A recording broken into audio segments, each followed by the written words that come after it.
சில பேர் பார்த்துருக்கிறேன், சுருவத்துல போய் தலையை தொட்டு கும்பிடுறான், வாயை தொட்டு கும்பிடுறான், கையை தொட்டு கும்பிடுறான், இடுப்பை தொட்டு கும்பிடுறான். ஒரு அம்மா நன்மை வாங்க வரும்போது என் தொந்தியை தொட்டு கும்பிட்டுட்டு போகுது அந்த அம்மா. எனக்கு என்ன அந்த அம்மா அப்படி செய்ய. அப்புறம் தான் பார்த்தா இதுல ஒரு படம் ஒண்ணு வருது இல்ல, சாமி படம் ஒண்ணு போட்டிருக்கு, அதை தொட்டு கும்பிட்டுருக்கு. ரொம்ப நேரமா எனக்கு அது புரியாம இந்த பையன் நம்ம தொந்தியை தொட்டு கும்பிடுது.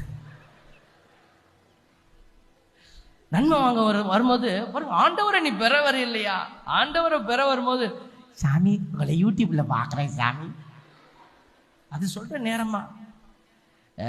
நன்மை வாங்க வரும் என்ன சொல்லணும்னு தெரியல. ஹல்லேலூயா. கிறிஸ்துவின் திருவிழாவில் சாமியார் சொல்லுவார், நீங்க என்ன சொல்லணும்?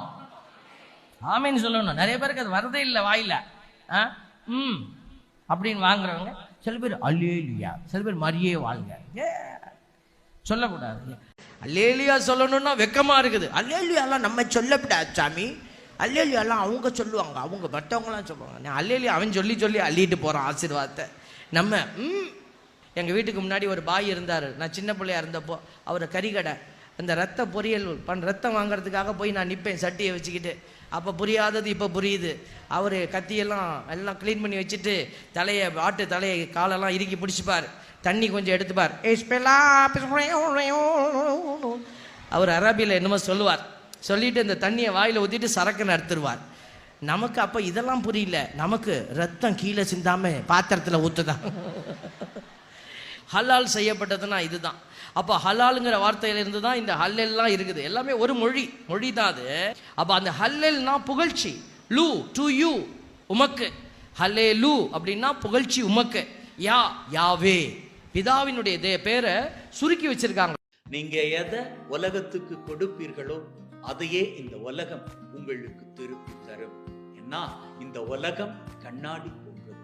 நீங்க கொடுப்பது இனிமையானதாக இருந்தால் உங்க வாழ்க்கையிலும் இனிமையை பெற்றுக் கொள்வீர்கள்.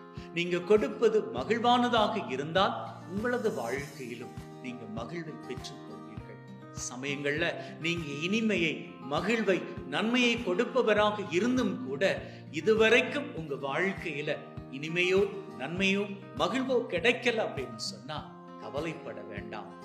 ஆண்டவர் உங்களது வாழ்க்கைக்கான இனிமையை, மகிழ்வை, நன்மையை அனுப்பிவிட்டார். அது வந்து கொண்டே இருக்கிறது. ஆராதனை நாயகன் நீரே,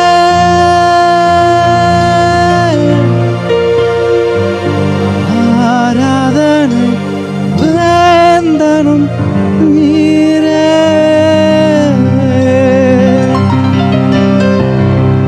ஆராதனை நாயகன் நீரே,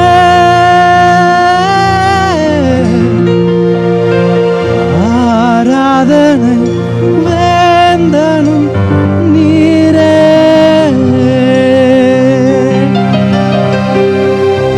ஆராதனை நாயகன் நீரே,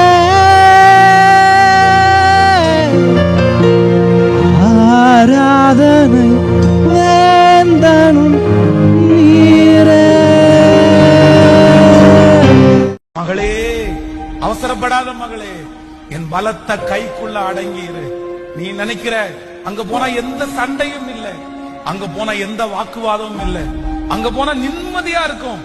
நான் நிம்மதியாச்சும் வாழுவேன் இல்ல, இந்த தொந்தரவு என்னால தாங்க முடியல, இந்த மன கஷ்டம் என்னால சகிக்கவே முடியல. நீ சிறுமைப்படுத்தப்படலாம், நீங்கள் அவமானப்படுத்தப்படலாம், உன் மனசு உடைஞ்சு போய் வந்திருக்கலாம். நான் கடந்து போகிற சிறுமை எவ்வளவு கஷ்டம் தெரியுமா? ஆனா ஆண்டவர் சொல்றாரு, கொஞ்ச நாளைக்கு நான் உன்னை உயர்த்துகிற வரைக்கும் அந்த பலத்த கைக்குள்ள நீ அடங்கி இரு.